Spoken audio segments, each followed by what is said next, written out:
Everybody's having a phenomenal day, man. Yeah, hopefully everybody's having a phenomenal day. Had a good weekend, recharged, starting the week on a high. You starting on a low. I don't know what to tell you. You should have tapped in yesterday, man. But let's take it from the top, man. You could be doing have anything you desire. Anything. Your only limit in life is your own imagination. If you could think it, you can do it. If you could feel it, you're gonna do it on accident. So I guess that means we better be careful what we think and pick our feelings on purpose. You gotta get intentional with your feelings. You gotta stop just waiting to see how you feel and start putting thought into your feelings because your feelings create your life. Your willpower has to pass through the filter of your feelings. Your logic and reason has to pass through the filter of how you feel. Okay, most of my clients when I first meet them, it's not that they don't know what to do, it's that they don't feel like doing it. If you want to lose weight, to move your body more, take in less calories than you burn, drink more water, you know how to lose weight. You know the recipe, you know the formula. You got to push those carbs away and get more protein in your body. You know this. And even if you don't know, it's as simple as get on Chat GPT. It's never a what to do problem. It's a I don't feel like doing it. Okay? So when we start, like when my clients are working with me, what we're working on is how they feel. If you come to me because you are a smoker and you want to be a non-smoker, it's not my goal to make you stop smoking. 'Cause I don't care about the physical act of smoking. My priority is to help you feel like a non-smoker. If you offer somebody who feels like a non-smoker a cigarette, you're liable to get cursed out. Hell no, I don't want no cancer stick. Now, if you ask somebody who feels like a smoker would they like a cigarette, yeah, man, you got to like. The goal is never to change the behavior. The goal is always to change the feeling. But through changing the feeling, you accidentally change the behavior. Going for the behavior is rigid. You bypassing the neurology that created the behavior. You said it's not impossible, but it's definitely the scenic route.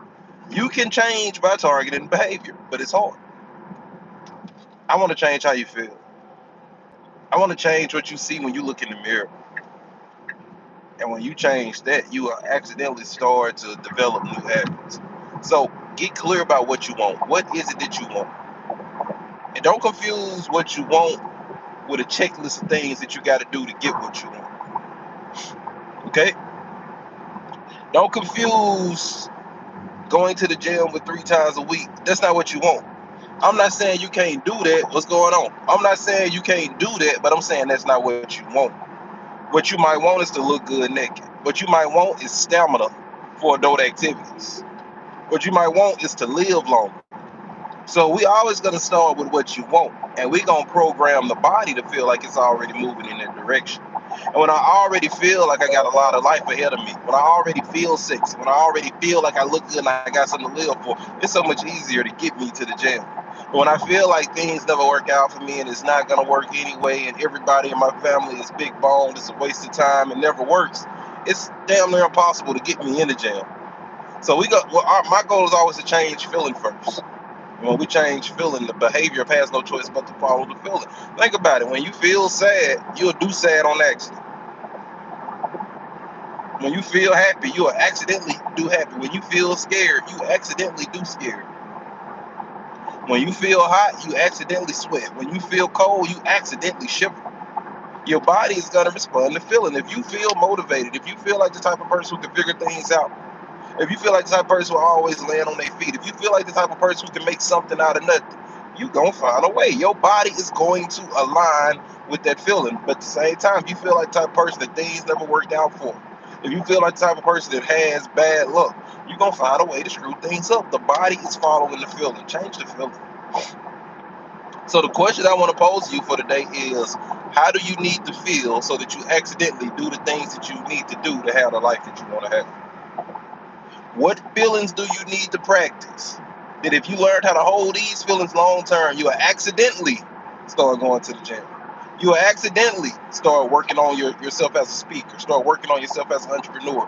You will accidentally polish yourself and show up different. What feelings do you need to feel so that you become that version of you on accident? Master the feeling. And what I love about mastering feelings is you can master a feeling in your bed. You can master a new feeling in your recliner. You can master a new feeling in an airplane on the way to visit your family. You don't gotta be at a gym to master your feelings. You don't gotta be in a therapist's office to practice a new feeling. You can practice a new feeling anytime, anywhere, any place. Start practicing on feeling. Start working on feeling different.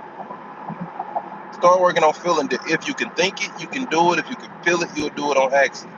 So we just really starting to do a lot of going live on YouTube. So a lot of you guys might not know me, man. I'm Coach Jay.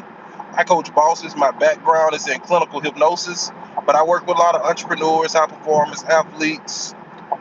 I'm a firm believer that every problem is a thinking problem. I don't care if you want to make more money. I don't care if you want to lose weight. I don't care if you want to stop doing something. I don't care if you want to start doing something. If you change the thinking and the feeling, the behavior will take care of itself.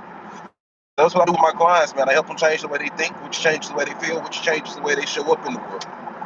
And when you show up different, you do different. I don't care what problem you have in your life. It's a thinking problem. The thing that we call the problem is really that's the presenting issue, but it's not the problem, it's a symptom of the problem. The problem is always inner. The problem is never outer. Now, an inner problem is gonna spread to outer, but it's an inner problem. Something happened in here before the debt showed up. Something happened in here before the marriage started to feel the way it feels. Something happened in here before the extra weight showed up. Everything has a root cause. And this the dope part. We ain't even got to unpack and understand the cause at a high level. We just got to figure out what you need to start doing internally so that you stop doing this thing that you're doing externally. Like, we can sit down and take a session or two to figure out why you overeat. We can if you want to, or we can start feeling out how do we build the behavior of putting the fork down when you full. How do we build a behavior of 3 square meals a day with 2 snacks in between? How do we build that behavior? And we just start building the behavior. And if we make this new neurology, if we make this new neural cluster exciting to the subconscious mind, if we make it sexy, if we make it appealing, like, think about it. You don't got to try to be attracted to something you're attracted to. You don't got to try to be attracted to somebody you're attracted to. If anything, sometimes you might have to try to not be attracted to things you're attracted to, because it'll tear up something else that you got going on. But we got to make the goal attractive. We got to make the goal appealing to your nervous system. If we just make the goal appealing, procrastination to be the least of your worries. I'm at a point in my life where I don't got to use willpower to start working. I got to use willpower to stop. I don't got to use willpower to get in the office. I got to use willpower to say, all right, I done did enough today. I got to go home. But what we did is we made the goal shiny. We made the goal something that we actually wanted. And we got selfish when we set the goal. The goal wasn't about looking good for others. The goal wasn't about impressing people. I need a goal that impresses me. I don't give a damn if my goals impress you. I need my goal to impress me. Because if my goal impress me, guess what? I'm going to go for it. If my goal impress you, I got to use willpower to go forward. If my goal impress me, I can't wait. I wake up every morning excited to get to it. I wake up every morning excited to meditate, excited to get into my office, excited to talk to my clients, excited to make content and work on marketing, because I got a goal that excites me. So that's another question I got for you. Does your goal excite you? I don't care how your mom feels about the goal. I don't care how your dad feels about your goal. I don't care how your partner feels about your goal. Not saying that they don't matter, but in order for you to show up every day the way that you need to show up, this goal needs to be appealing to you. This needs to be attractive to you. It needs to be sexy to you. You need to find something you like about this goal so that we can hyper focus on it and really get you moving. If you can think it, you can do it. If you can feel it, you will do it on accident. You don't got to change the way you act. We got to change the way you feel. If you change the way you feel, watch out. Think about it. When you feel angry, you do and say things on accident that you don't do and say when you feel happy. Then when you feel happy, you do and say things when you feel happy that you don't do and say when you feel angry. When you feel successful, there's some things you're going to do and say when you feel successful that you won't do and say when you feel like a failure. And when you feel like a failure, there's some things that you're going to do and say that you wouldn't dare do and say when you feel successful. We got to learn how to feel successful before the external change. You can't wait on that to change to say, okay, now I've arrived. You got to go, okay, now I've arrived, and wait on that to catch up. You got to understand, God gave men dominion over the world. God didn't give the world dominion over men. God gave men dominion over the world. Why are you looking out there into this thing?